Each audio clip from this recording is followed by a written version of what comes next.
एक छोटे से गांव में चंदन नाम का लकड़हारा रहता था। यह लकड़हारा जंगल से लकड़ियां काटता और उसे बाजार में बेचता। यही इसकी जीविका थी। एक दिन चंदन लकड़ियां काटने जा रहा था। वह जंगल पहुंचा ही था कि उसे एक घायल पक्षी जमीन पर पड़ा मिला। अरे राम राम, ये शिकारी भी कितने निर्दय होते हैं। बताओ, इन बेचारे निर्दोष पक्षियों की क्या गलती है। देखो कैसा छटपटा रहा है बेचारा। घर चलकर इसके जख्मों पर दवाई लगा देता हूँ, शायद इसके प्राण बच जाएं। ऐसा सोचकर चंदन फिर लकड़ियां नहीं काटता है और तोते को अपने घर ले जाता है। चलो, आज लकड़ियां तो काटी नहीं, लेकिन तुम्हारे जख्मों पर दवाई लगा दूं, इससे तुम जल्दी ही ठीक हो जाओगे। ऐसा कहकर चंदन तोते के घावों पर दवाई लगा देता है। अरे छोटे पक्षी, उठो उठो, सुबह हो गई है। तुम कुछ बोल तो रहे नहीं, फिर मैं तुम्हारा नाम कैसे जानूं? कोई बात नहीं, मैं तुम्हें आज से मिट्ठू कहूँगा। इतना कहकर चंदन लकड़ियां काटने चल दिया। तभी तोता उड़कर उसके पास आ गया।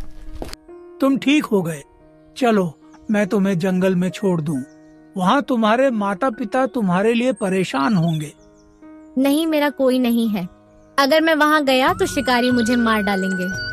कोई बात नहीं, आज से तुम यहीं रहो। अच्छा, अब मैं लकड़ियाँ काटने जा रहा हूँ। इतना कहकर चंदन लकड़ियां काटने चला गया। इस तरह जब चंदन लकड़ियां काटने जाता तो मिट्ठू की रखवाली करता। एक दिन चंदन लकड़ियां काटने गया था।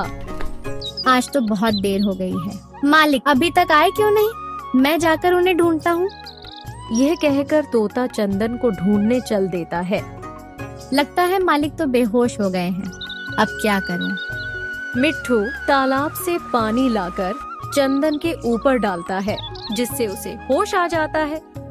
मिट्ठू, आज तुमने मेरी जान बचा ली। वैसे मालिक क्या हुआ था? मुझे यह जगह सही नहीं लग रही है। हाँ मिट्ठू, मैं यहाँ लकड़ी काटने आया। थोड़ी देर के बाद यहाँ कुछ और लोग आ गए और मुझसे कहा कि यहाँ से लकड़ी नहीं ले जा सकते।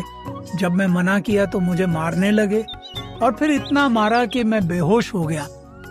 तो मालिक, यहाँ अधिक देर रुकना ठीक नहीं है। चलो घर चले, फिर यहाँ कभी नहीं आएंगे। मिट्ठू की बात मानकर चंदन बिना लकड़ी लिए घर की तरफ चलने लगता है। दोनों रास्ते में बात करते हुए जा रहे थे, तभी उन्हें किसी की आवाज सुनाई देती है। बचाओ बचाओ बचाओ, कोई मेरी मदद करो, मैं डूब रहा हूँ। मिट्ठू, लगता है कोई डूब रहा है। चलो चलकर बचाते हैं।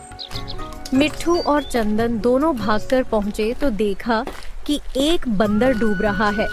चंदन नदी में कूद पड़ता है और बंदर को बचाने लगता है। मालिक, लगता है यह काफी समय से पानी में डूब रहा था, इसलिए इसकी हालत ज्यादा बिगड़ गई है। हाँ मिट्ठू, चलो इसे वैद्य जी के पास ले चलते हैं, वो इसे जरूर बचा लेंगे। क्या हुआ चंदन?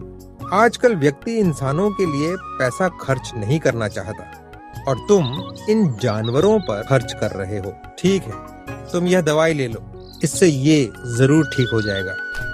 दवाई लेकर चंदन घर आता है और वैद्य की दवाई से छोटू बंदर जल्दी ठीक हो जाता है। मिट्ठू, लकड़ियाँ काटने का काम तो चला गया, अब नया काम क्या करेंगे? मालिक, मेरी समझ में एक काम आया है। मैं जब उस नदी में डूब रहा था तो मैंने देखा कि उसने बहुत सारी मछलियाँ हैं। क्यों ना आप उन मछलियों को पकड़कर बाजार में बेच दो। अरे वाह छोटू बंदर, तुमने तो मेरी समस्या ही दूर कर दी। उसके बाद से चंदन उस नदी में मछलियाँ पकड़ता और बाजार में ले जाकर बेच देता। इस तरह उसकी जीविका चलने लगी। अच्छा छोटू और मिट्ठू, तुम दोनों आज घर की रखवाली करो, मैं अभी मछलियाँ पकड़ कर आता हूँ, फिर आज साथ में बाजार चलेंगे। ठीक है मालिक, आप जाओ, हम दोनों घर की देखभाल कर लेंगे। चंदन मछलियाँ पकड़ने चला जाता है। मिट्ठू और छोटू घर रह जाते हैं। दोपहर को जब चंदन मछलियाँ पकड़कर आ रहा था, तब दोनों चंदन को रास्ते में मिल गए। क्या हुआ? तुम दोनों घर छोड़कर यहाँ क्यों आ गए? मालिक, आज हम ऐसी सूचना लेकर आए हैं कि आप सुनकर खुश हो जाएंगे। अच्छा बताओ फिर क्या बात है।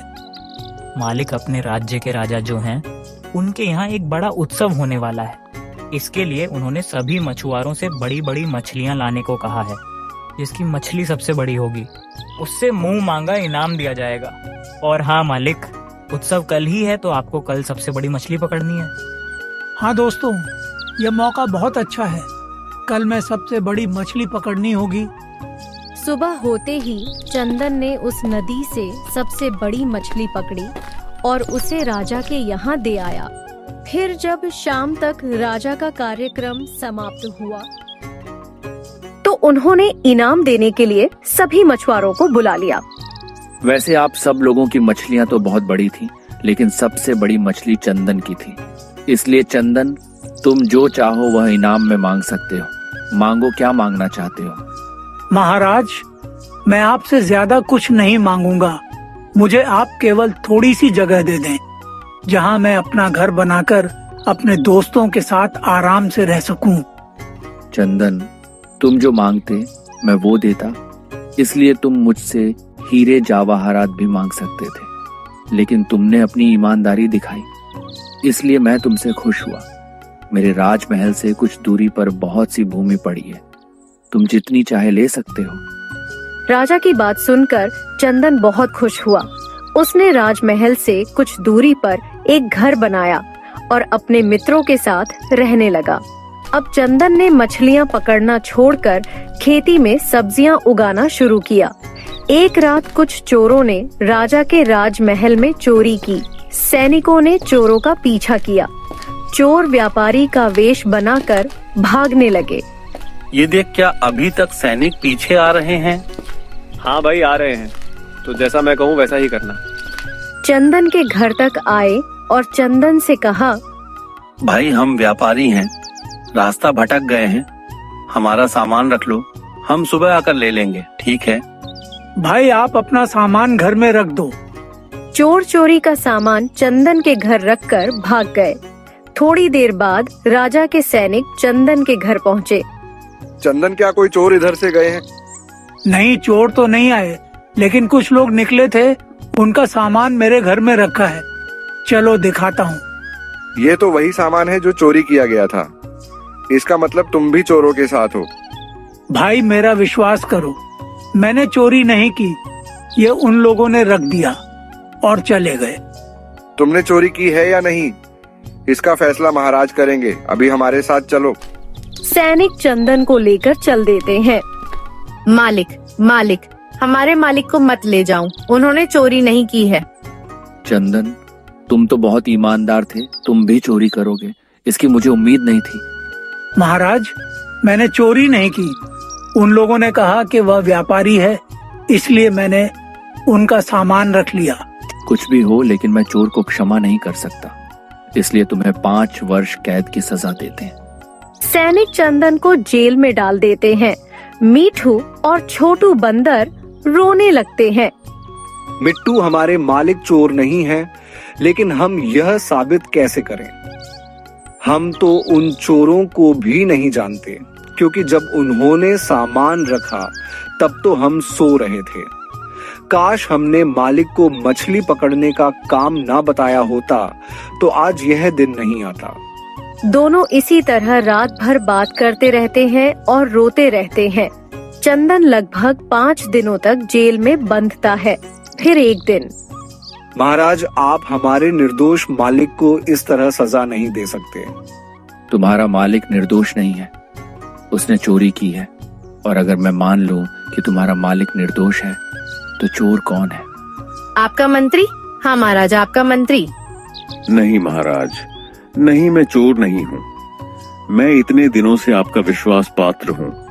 मैं भला मंत्री होकर चोरी क्यों करूँगा? यह दोनों झूठ बोल रहे हैं। मैं कैसे मान लूं कि मेरा मंत्री चोर है? महाराज, एक दिन हम लोग मंदिर से लौट रहे थे तो हमने देखा कि आपका मंत्री बिना सैनिक केवल अकेला जंगल की ओर जा रहा था, तो हमें शंका हुई और हम लोगों ने उसका पीछा किया। तुम लोगों ने चंदन को फंसाकर ठीक नहीं किया है। उस दिन से महाराज बहुत सतर्क हो गए हैं। अब कुछ दिनों के लिए यह चोरी छपार करना बंद करो, अन्यथा खुद समझना। मेरा हिस्सा मुझे दो, मैं चलूं। किसी को पता लगा तो आसमान फट पड़ेगा मुझ पर। महाराज, मंत्री चोरों से मिला हुआ है। अगर आप चाहें तो हमारे साथ जंगल में वह जगह देख सकते हैं। राजा उन दोनों के साथ जंगल में जाकर देखते हैं।